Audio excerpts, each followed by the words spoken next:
Vamos a estudiar tu palabra, danos, Señor, la atención necesaria. Quita de nuestra mente toda distracción, Señor, interna y externa. Apártala de nuestros ojos, de nuestras mentes y nuestros corazones, a fin de que podamos nosotros entender con atención tu palabra. Mira, Señor, que somos tan débiles, tan incapaces e incompetentes para hacer tu obra. Te rogamos que tú nos dé de tu gracia y de tu misericordia, de tu verdad, de tu fidelidad. Prospéranos en esto, te lo rogamos, Señor, en el nombre de Jesús. Amén. Como podemos observar en este texto, desde las 9 de la mañana hasta las 12 del día, el Calvario había sido un lugar de gran actividad. Durante ese lapso de tiempo, los soldados habían cumplido con sus obligaciones de ejecutar al condenado, lo cual, obviamente, ellos habían cumplido al pie de la letra.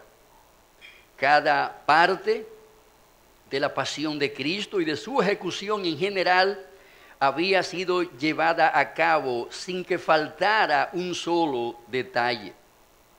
Ahora, lo que pasó en las 3 horas siguientes de tinieblas no está registrado en la palabra de Dios. Solamente podemos observar aquí que en ese lapso de tiempo, cuando Cristo estaba siendo literalmente asesinado por estos hombres perversos, sobre él lanzaban toda clase de burla y de blasfemias. Tanto sacerdotes como escribas hacían escarnio de nuestro Salvador. Los que pasaban por allí también hacían burlas y escarnio del Salvador, y aún los propios ladrones crucificados con él también hacían de él burlas y escarnio. Y es ahí, justo al mediodía, cuando llegó este dramático acontecimiento, donde encontramos que se produce un eclipse de sol. Observamos aquí que cuando llegó la hora sexta hubo tinieblas sobre toda la tierra hasta la hora novena. Ahora la pregunta que naturalmente surge en nuestra mente es: ¿quién provocó aquel eclipse de sol? ¿Fue este un hecho fortuito, provocado por un evento natural de la creación, como generalmente sucede en la actualidad? ¿Fue este apagón de sol algo casual o fue algo que la propia mano de Dios lo llevó a cabo? Cuando nosotros estudiamos el pasaje, debemos de llegar a la conclusión de que aquel apagón de sol que hubo en Palestina no fue por pura casualidad. Aquello no sucedió porque hubo casualmente un eclipse de sol de manera espontánea y natural. Esa oscuridad había sido profetizada reiteradamente en el Antiguo Testamento. El profeta Amós, capítulo 8, versículo 9, anticipadamente se había hecho eco de ese acontecimiento. Dice el profeta: acontecerá en aquel día, dice Jehová el Señor, que haré que se ponga el sol a mediodía y cubriré de tinieblas la tierra en el día claro. ¿Ven? Que aquel evento que sucedió al mediodía de la crucifixión del Señor Jesucristo había sido previamente anunciado por el Señor. De aquí podemos concluir que no fue Satanás quien provocó esta tiniebla, no fue la naturaleza per se quien provocó esta oscuridad, este apagón, sino que aquello fue un acto especial, un acto especial realizado por la mano omnipotente, poderosa de Jehová. Ahora, ¿qué significan aquellas tinieblas que cubrían la tierra en esas horas tenebrosas de la muerte del Señor Jesucristo? ¿Tenían estas tinieblas algún significado relacionado con la obra que Cristo llevó a cabo o estaba realizando en ese preciso momento? La respuesta es sí, claro que sí. Aquella oscuridad tenía una relación directa con la obra que Cristo estaba realizando desde la cruz del Calvario. Debemos de recordar que las tinieblas representan el juicio de Dios sobre nuestros pecados. Estas tinieblas representaban la ira de Dios consumiendo nuestros pecados en el interior, en el corazón de nuestro Señor y Salvador Jesucristo, donde fueron depositados todos y cada uno de nuestros pecados. Eso es fundamentalmente lo que representan esas tinieblas que envolvieron la tierra en ese lapso de tiempo de la crucifixión del Señor. En esas 3 horas de tinieblas, nuestro Salvador sufrió como nuestro sustituto la más intensa agonía y la más indescriptible miseria. Y esas miserias y esas intensas agonías fueron representadas con esa masiva tiniebla que cubrió la faz de la tierra. En esas 3 horas, el Señor experimentó el absoluto abandono de Dios el Padre. En esas 3 horas, Él fue absolutamente aislado de todas las misericordias de Dios. En esas 3 horas, el infierno vino al Calvario. En esas 3 horas, Él fue y descendió a los más profundos abismos del infierno para apropiarse allí de aquellos horrores del infierno que nos aguardaban a nosotros. Como bien lo expresa el profeta Isaías en el capítulo 5, versículo 3, y bramará sobre él en aquel día como bramido del mar. Entonces mirará hacia la tierra y he aquí tinieblas de tribulación, y en sus cielos se oscurecerá la luz.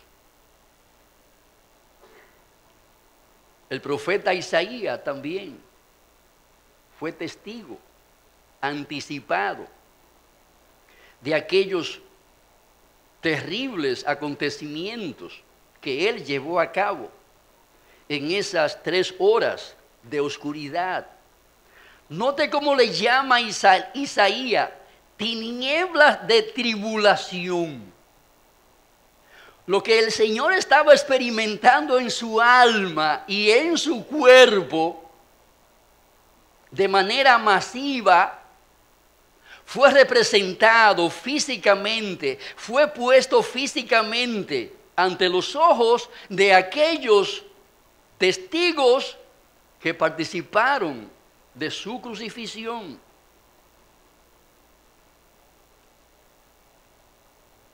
El apóstol Pedro, en Hechos capítulo 2, verso 19 al 20, cita a Joel capítulo 2, verso 30 al 32, para explicar lo que había sucedido el día de Pentecostés. Hechos capítulo 2, 19 al 20, citando a Joel capítulo 2, verso 30 al 32, para explicar los eventos acaecidos el día de Pentecostés. Y esta cita no solamente abarca Pentecostés, esta cita también abarca sucesos o eventos que se dieron en aquellas horas donde imperó, donde reinó la tiniebla sobre la faz de la tierra. Y daré prodigios arriba en el cielo y señales abajo en la tierra, sangre y fuego y vapor de humo. El sol se convertirá en tinieblas y la luna en sangre. ¿Cuándo se cumplió esa porción de Joel, capítulo 2? En esas 3 horas. Donde hubo tiniebla sobre la faz de la tierra. Tiniebla, no porque ya eran las 7 de la noche, las 8 de la noche, las 10 de la noche, las 12 de la noche. Hubo tiniebla porque Dios hizo un milagro de apagar la luz del sol. Para que al mediodía no hubiera luz, sino oscuridad. Durante 3 horas, el sol no dio su cara, ocultó su cara. Por eso es que dice, el sol se convertirá ¿en qué? En tinieblas. El sol se convertirá en tinieblas. ¿Cuándo el sol se convirtió en tinieblas? Durante esas 3 horas. Es cosa cierta que el día de Pentecostés se cumplió el derramamiento del Espíritu Santo. Las lenguas fueron la evidencia física y tangible de la llegada del Espíritu de Dios sobre la faz de la tierra. Y cuando crucificaron al Señor Jesucristo, el sol se convirtió en tinieblas. Y esa fue una evidencia física de que el juicio de Dios sobre el pecado estaba siendo cancelado. Cuando Cristo recibió nuestros pecados en su corazón, en su vida. Una evidencia física en Pentecostés, una evidencia física el día de la muerte de nuestro Señor Jesucristo.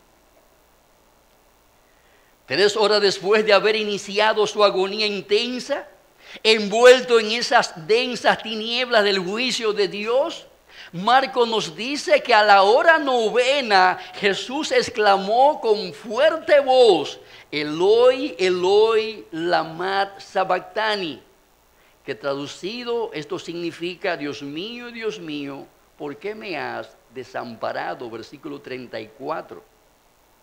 La palabra aramea que usa aquí el Señor es la palabra desamparar. ¿Por qué me ha desamparado? Esta palabra significa dejar enteramente, ausentarse y alejarse de alguien por completo. Y la idea aquí es que Dios el Padre abandonó enteramente a su Hijo Jesucristo. Dios el Padre se ausentó, se alejó por completo del corazón y de la vida de nuestro Señor y Salvador Jesucristo. Esa fue la razón y el motivo de este clamor. Naturalmente el Señor, para exclamar o para clamar delante del Señor, delante de su Padre, usó no sus propias palabras, sino el Salmo 22, versículo 1. Dios mío, ¿por qué me has desamparado? ¿Por qué está tan lejos de mi salvación? Y de las palabras de mi clamor. ¿Por qué? ¿Cuál es la razón?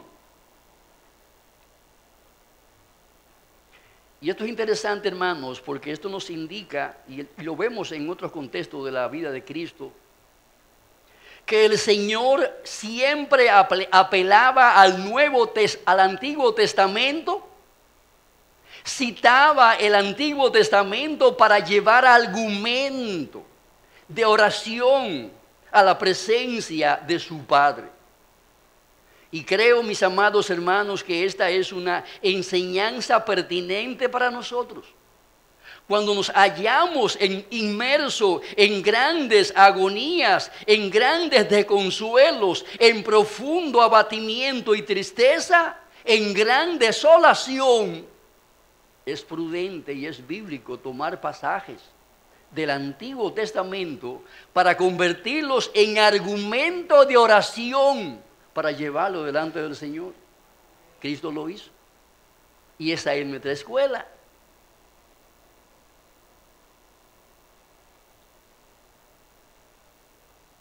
Allí el Señor, al emplear este texto del Antiguo Testamento, encontró fortaleza y esperanza en medio de las pruebas que estaba experimentando.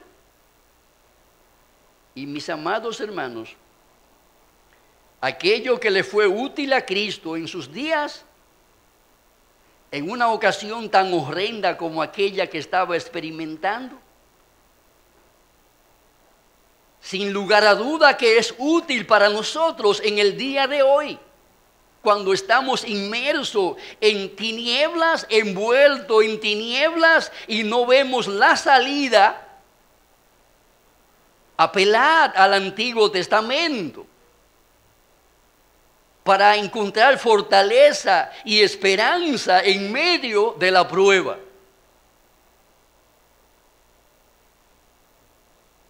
Y amados hermanos, hay que pensar en la clase de prueba que el Señor estaba experimentando. Una cosa es que a usted le falten los 60 pesos de un botellón de agua, y otra cosa es que usted esté colgando de una cruz al borde de la muerte. No es lo mismo, ¿verdad? No es lo mismo.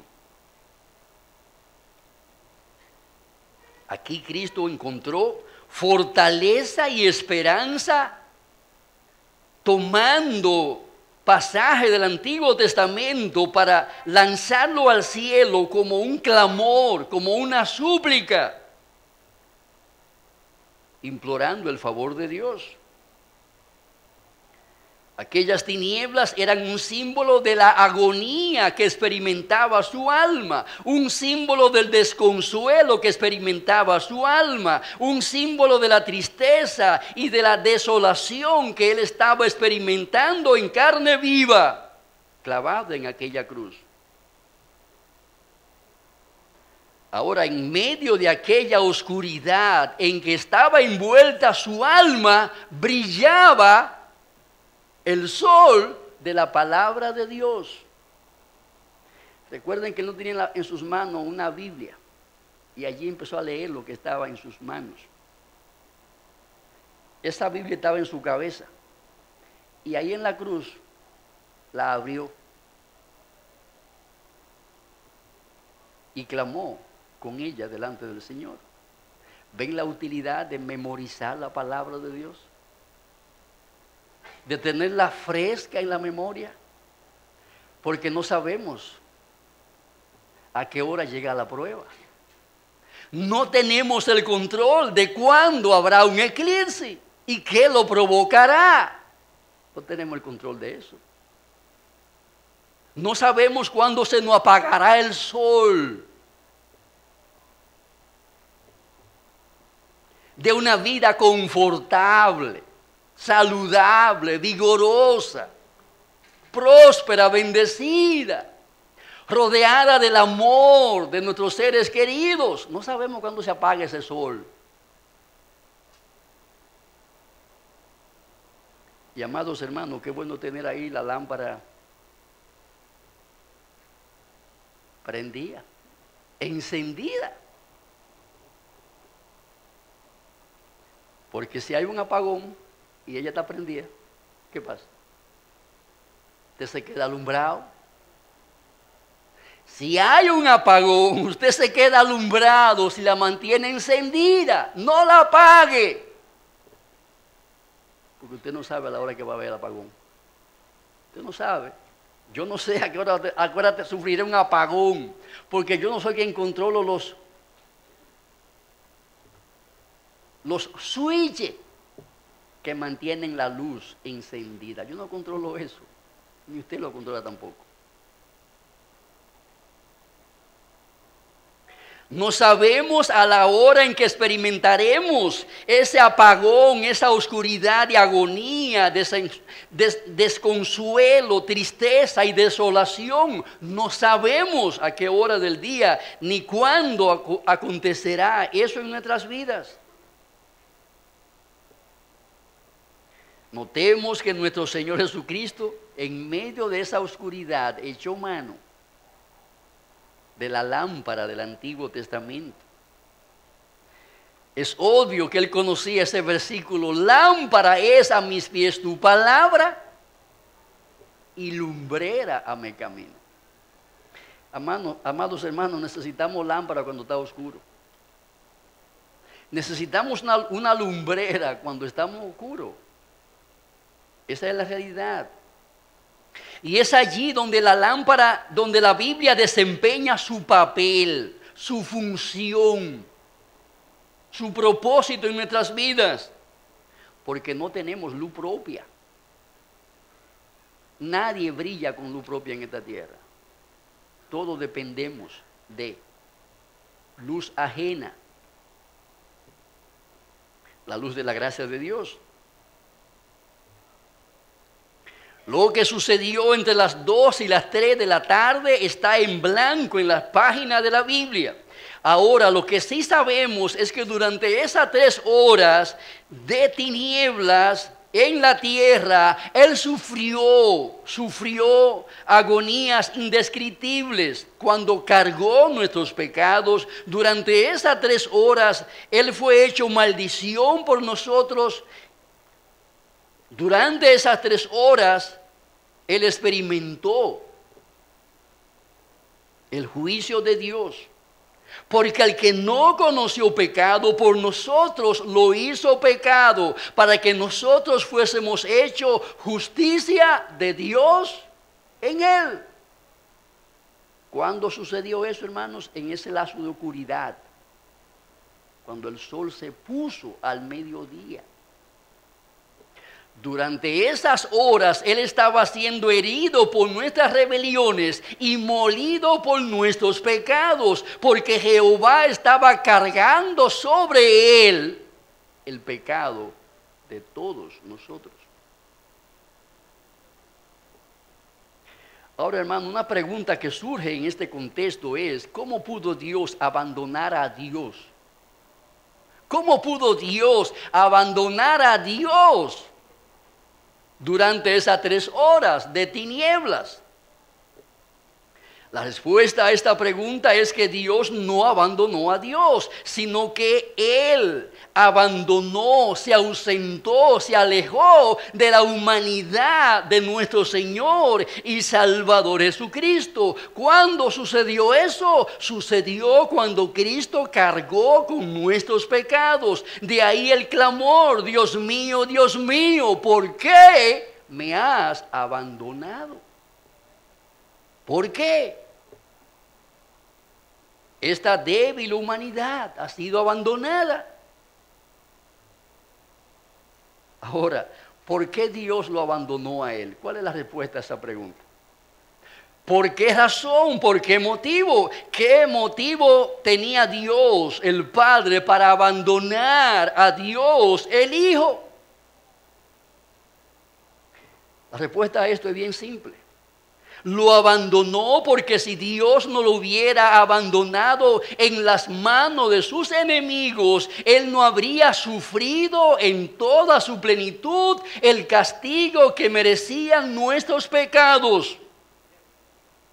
Y como consecuencia, Él no habría sido nuestro Salvador.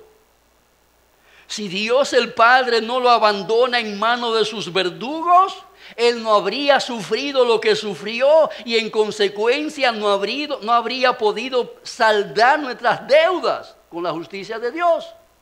Por eso Dios tuvo que abandonar a su Hijo.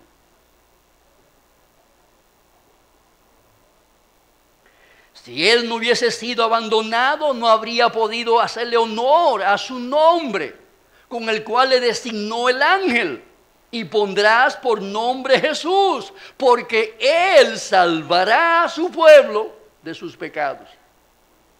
Si Él no hubiese sido abandonado por el Padre, no habría sufrido el castigo que merecían nuestros pecados. No habría podido ser nuestro Salvador personal, nuestro sustituto, muriendo en lugar de nosotros, sufriendo en lugar de nosotros.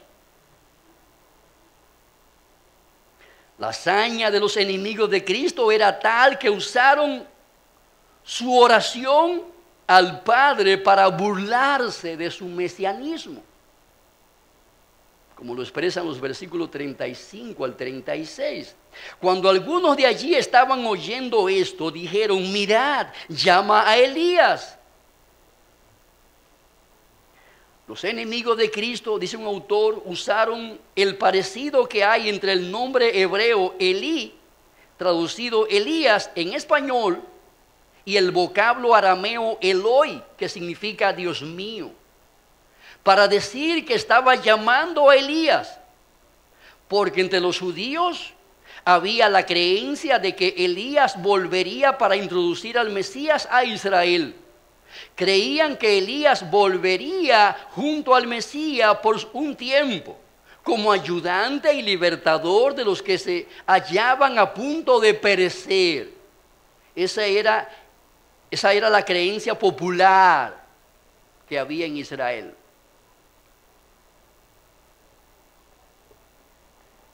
De ahí que ellos usaron esa creencia popular para burlarse del mesianismo que pretendía poseer el Señor Jesucristo, el cual estaba aquí siendo crucificado y muriendo como un criminal maldito, porque maldito es todo aquel que muere colgado en un madero. Se estaban burlando del Mesías, a quien veían sus ojos crucificado, alejado de toda presunción de mesianismo, porque qué Mesías, qué Salvador, ¿a quién puede salvar un individuo que está siendo crucificado? ¿A quién puede salvar? A nadie. De ahí la burla de que fue objeto. El concepto judío de Mesías era el de un guerrero victorioso, triunfador, implacable e invencible, espada en mano,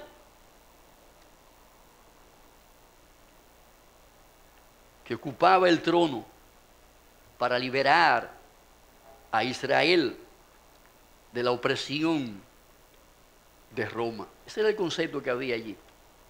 Y ellos esperaban tal cosa.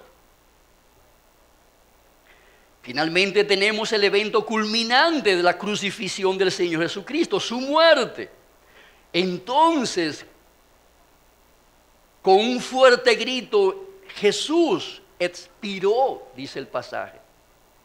La palabra griega que usa Marco aquí para expirar es exeneusen. Esta palabra denota el hecho de que la muerte de Cristo no fue el resultado de causas naturales o de agotamiento, dice William Hendrickson. Y añade, su muerte fue un acto voluntario y por lo tanto único. El Señor no permitió que su vida se extinguiese poco a poco, sino que murió voluntariamente. Él dio su vida, derramó su vida, ofreció su vida, entregó su vida voluntariamente. No fue que se la arrebataron. Isaías capítulo 53 lo pone de la siguiente manera. En el versículo 12 dice: por tanto yo le daré parte con los grandes, y con los fuertes repartirá despojo, por cuanto derramó su vida hasta la muerte y fue contado con los pecadores, habiendo él llevado el pecado de muchos y orado por los transgresores. Y eso tiene un cumplimiento literal en el texto que hemos leído. Literal.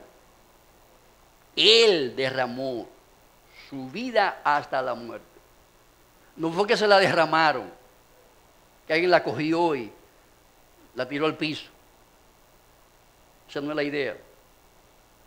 Juan capítulo 10. Juan capítulo 10, versículo 11.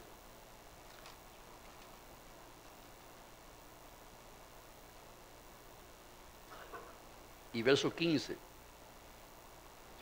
Yo soy el buen pastor su vida da por las ovejas. Verso 15.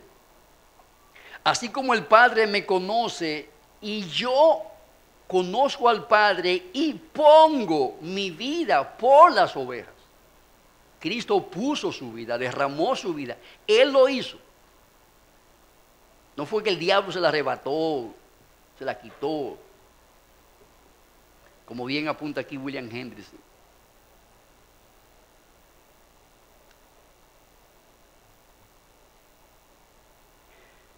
Amados hermanos, algunas aplicaciones breves. Durante su muerte y de cara a los verdugos, el Señor nos da revelaciones extraordinarias que nos revelan cómo es que debemos de vivir nosotros. En los tiempos difíciles, en medio de las grandes pruebas, cuando estamos bajo estrés e inmersos en grandes dificultades, es donde se sabe realmente la clase de virtudes que adornan nuestro carácter como creyente, como discípulo del Señor Jesucristo. Ciertamente, cuando miramos a Cristo en la cruz, descubrimos que en su muerte Él fue tan perfecto como lo fue a lo largo y ancho de toda su vida antes de ser apresado. Todo cuanto el Señor dijo sobre la cruz al morir son principios que nos enseñan a vivir piadosamente delante de Dios y delante de los hombres, sobre todo cuando somos víctimas de las adversidades y calamidades más extremas, como estas que vivió el Señor Jesucristo. Notemos que las primeras palabras que el Señor pronunció cuando lo clavaron en la cruz se hallan registradas en la Biblia, específicamente en Lucas capítulo 23, verso 34. ¿Qué fue lo primero que salió de la boca de Jesús cuando a Él lo crucificaron? Observe usted lo que dice Él. Padre, perdónalos porque no saben lo que hacen. Amados hermanos, esas fueron las primeras palabras que salieron de los labios de nuestro Señor y Salvador Jesucristo. Ahora notemos que había sido profetizado por el profeta Isaías. Él dio su vida por muchos. ¿Y qué más hizo? Y oró. ¿Por quiénes? Por los que le estaban arrebatando su vida. Por los transgresores de la ley que dice no matarás. Este texto nos dice que Cristo murió nada más y nada menos que perdonando a aquellos que pecaron contra Él. Y eso, mis amados hermanos, es un principio de vida para vivir santa y piadosamente en este mundo.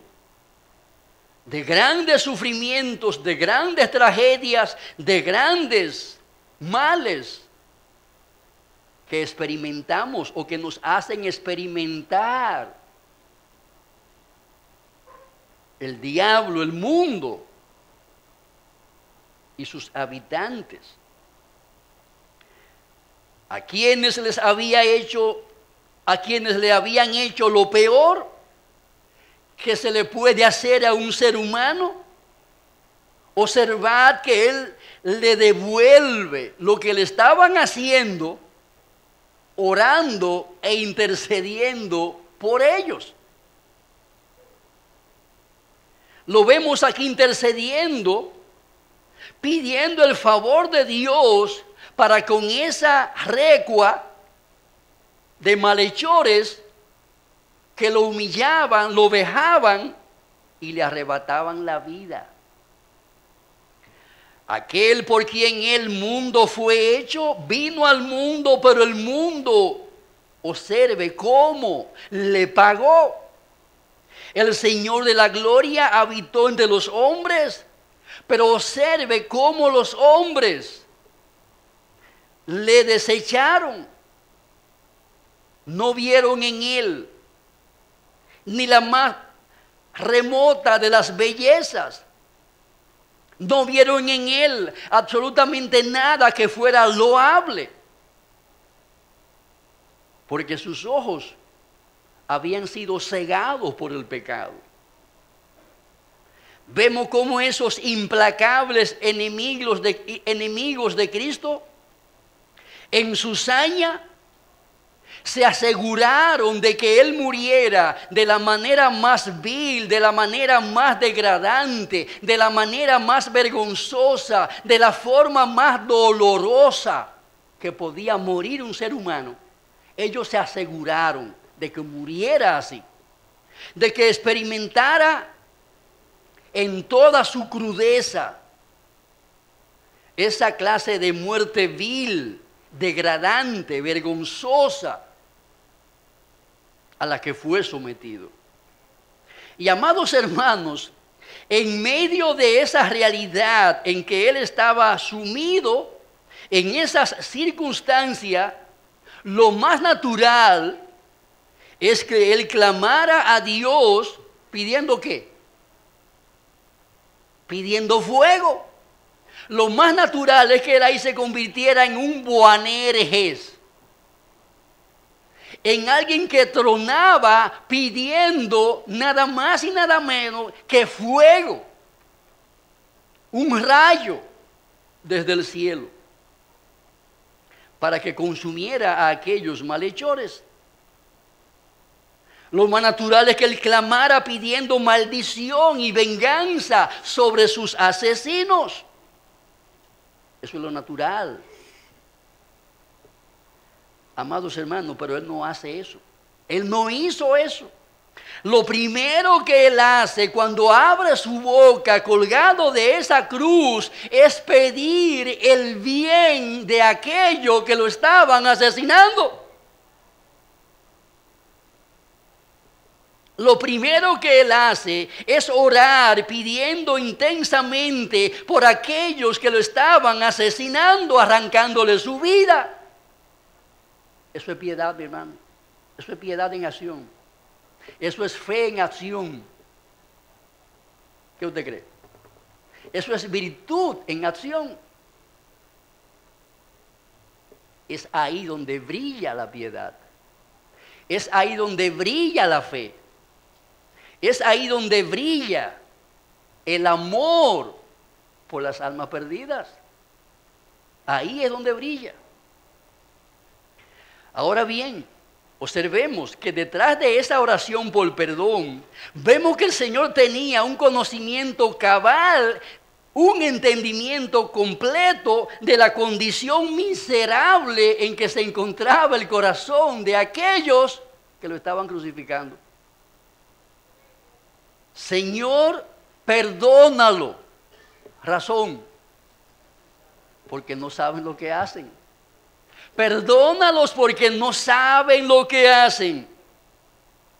Como podemos notar aquí, el Señor conocía el estado espiritual en que se encontraban aquellos que estaban crucificando. Él entendía la ceguera del corazón de ellos. Él entendía la ignorancia de la depravación humana. Él sabía que ellos ni entendían la identidad de la víctima, tampoco entendían la magnitud del crimen que estaban conociendo. Estaban ciegos.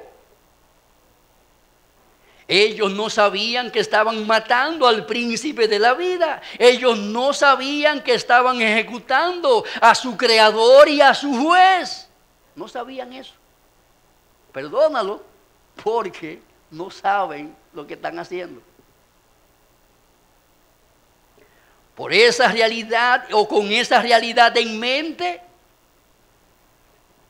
es que el Señor clama por perdón para esa gente, porque Él sabía que ellos necesitaban tal cosa, necesitaban perdón.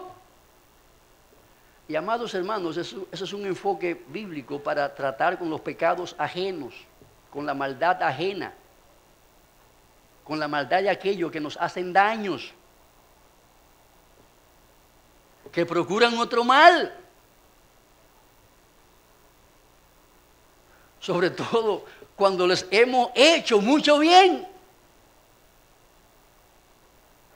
Eso describe la condición y la naturaleza del corazón del hombre, que es inclinada hacia el mal. Y no de vez en cuando, todos los días. Todos los días, todos los días.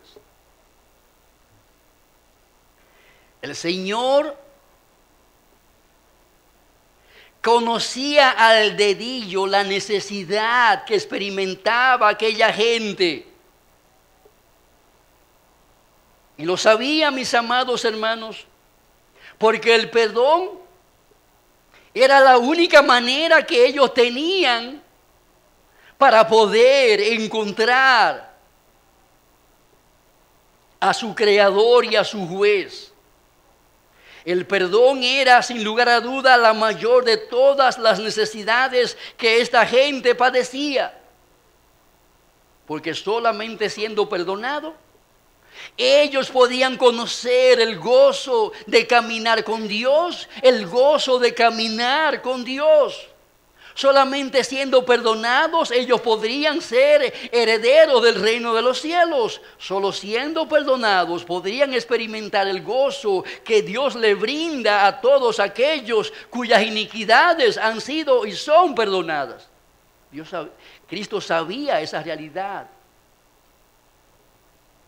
Por eso Cristo ora en línea directa con la necesidad apremiante que tenían aquellos hombres que se burlaban de Él, que lo humillaban a Él y que lo estaban asesinando.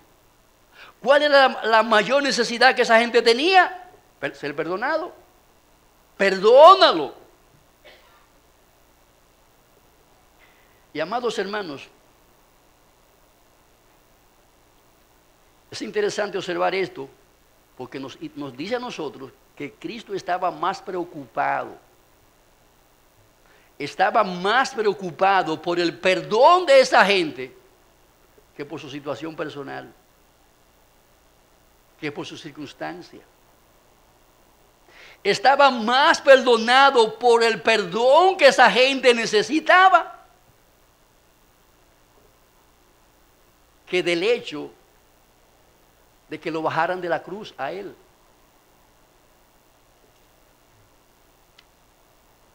Notemos los ladrones. Ellos pidieron, ellos oraron. Pero ¿qué pidieron los ladrones? ¿Qué pidieron los ladrones? ¿Que perdonara a aquellos que lo habían crucificado? No. Señor, Sálvate a ti mismo. Y a nosotros. ¿Ven la diferencia entre el clamor de los dos ladrones y el clamor del Señor Jesucristo?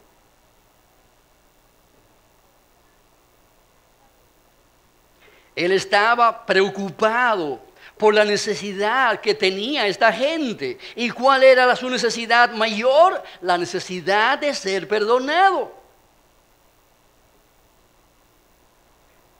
Él estaba más preocupado por lo que le estaba sucediendo a sus enemigos que por lo que le estaba sucediendo a él mismo, allí clavado en aquella cruz. Por eso lo vemos orando por estas personas que lo estaban matando, para que fueran perdonados, porque si no fuesen perdonados, el infierno le aguardaba. Y con esa luz en su cabeza, mirando al destino eterno que le aguardaba a aquellos miserables que estaban asesinándole, él se empeña delante de Dios de que tuviese misericordia de estos individuos. Todo esto nos revela el corazón magnánime, el corazón espléndido, el corazón generoso, el corazón caballeroso de nuestro Señor y Salvador Jesucristo en aquella hora de oscuridad en que estaba viviendo. 3 horas de oscuridad. Y él pudo haber hecho cualquier bellaquería. Nadie lo estaba viendo. ¿Sí o no? Estaba oscuro. Nadie lo veía. Pudo haber arrugado su cara. La pudo haber puesto bien guapa. Y allí clamar secretamente delante de Dios: Señor, mira, fuego del cielo.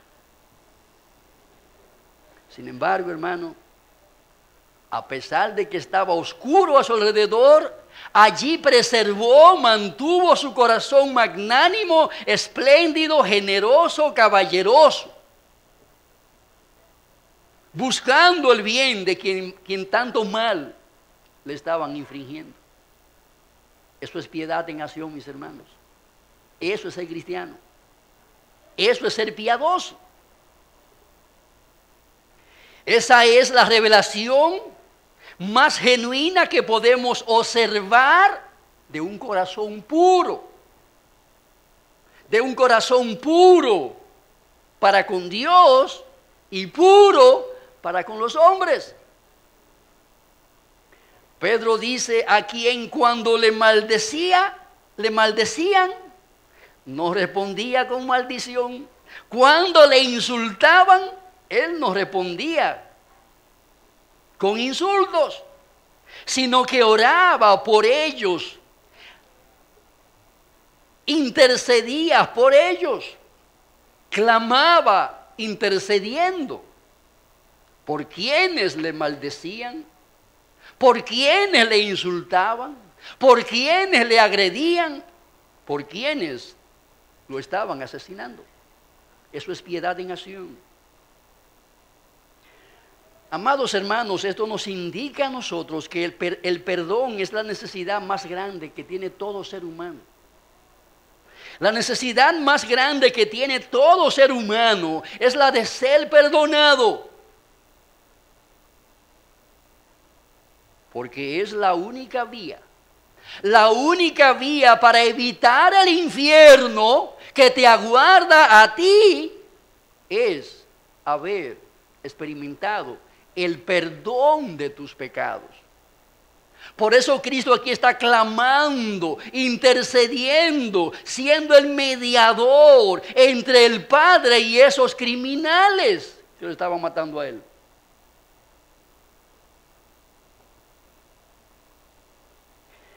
Ahora, hermanos, debemos entender esto. Debemos entender esto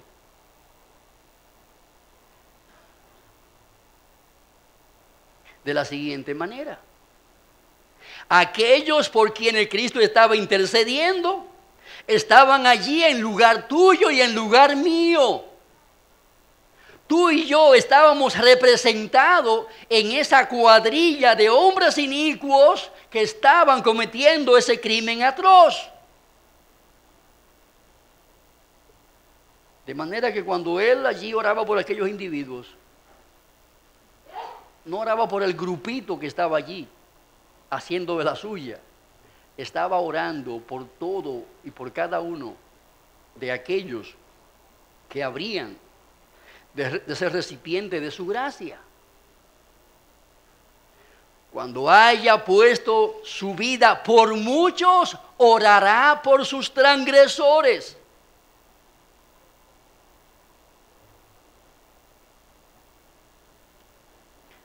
Recuerda esto. Recuerda que la cuestión más importante que tu alma necesita en esta tierra no es una casa grande, no es un carro nuevo, no es un nuevo trabajo con un mejor salario, no es ni siquiera salud física. Tu mayor necesidad en esta vida es la de ser perdonado de todos tus pecados. Porque sin eso tú eres un reo condenado al infierno. Tus pecados contra Dios son tan graves como los pecados que estos hombres estaban cometiendo en contra de nuestro Señor y Salvador Jesucristo. Y es interesante observar que el apóstol Pedro, en Hechos capítulo 2, cuando se para a predicar el Evangelio, los mira a la cara y le dice: vosotros matasteis al autor y consumador de la vida. Ahora, cuando él le soltó ese sermón acusatorio, esa reprimenda de sus malas acciones, ¿cómo respondieron ellos? Señor, ¿qué podemos hacer para ser salvos? Ahora, ¿qué nos indica eso? Que este clamor de Cristo en la cruz fue respondido desde el cielo por el Padre. Muchos de aquellos que estaban allí, crucifícale, crucifícale, y que participaron de su vía cruz y de todo aquello que envolvió su pasión y muerte, cuando Pedro se paró y le clavó las dagas del Evangelio, respondieron con un profundo arrepentimiento. Dios respondió el clamor de su Hijo unigénito: Padre, perdónalos, porque no saben lo que hacen. Y amados hermanos, el eco de esa oración sigue resonando a través de las montañas de los tiempos, de los siglos y de las edades. Por eso aquí está reunida esta iglesia hoy. Porque el Padre respondió al Hijo a sabiendas de que pecábamos porque no sabíamos lo que hacíamos. Porque estando muerto, ¿qué sabe un muerto? ¿Qué sabe un muerto si está muerto? Amados hermanos, Dios en Cristo Jesús nos dio ejemplo para vivir, no solamente mientras estuvo libre de las aflicciones de la cruz, sino también en la propia cruz. Desde allí nos dio poderosas lecciones que debemos de copiar y que debemos de imitar. Que Dios nos dé la gracia, amados hermanos, de vivir de esta manera para la gloria de Dios y el honor de su nombre aquí en la tierra. Te damos gracias, oh Dios y Padre, por habernos dado en Cristo Jesús un ejemplo tan magnífico de piedad en acción. Te rogamos que tú traigas a nuestros corazones la gracia de ser imitadores de Jesús, especialmente en ese contexto donde Él estuvo viviendo, envuelto en aquellas 3 horas de tinieblas, fruto del abandono tuyo del alma de tu siervo. Bendícenos, Señor, hoy, dándonos el privilegio de ver personas venir a Jesús en arrepentimiento y en fe. Trae pecadores al arrepentimiento. Concédele ver sus pecados, su necesidad de un Salvador sin pecado, que murió en su lugar, sustituyéndole en esa muerte horrenda que sus pecados merecen. Oh Dios, abre sus ojos del entendimiento, que puedan ver su estado y su condición de pecadores tan culpables como aquellos que crucificaron al Señor Jesucristo. Que puedan huir a la cruz de Cristo y ahí puedan refugiarse en aquel que le sustituyó muriendo en su lugar, padeciendo en su lugar, sufriendo en su lugar. Gracias, porque el infierno vino a la cruz y ahí Cristo satisfizo la justicia de Dios que requería nuestra muerte en el infierno. Gracias porque Él absolvió el infierno en nuestro lugar y por su gracia nos perdonó, nos lavó y nos limpió de todo pecado. Alabado, engrandecido y glorificado sea su nombre glorioso en el tiempo y en la eternidad. Amén.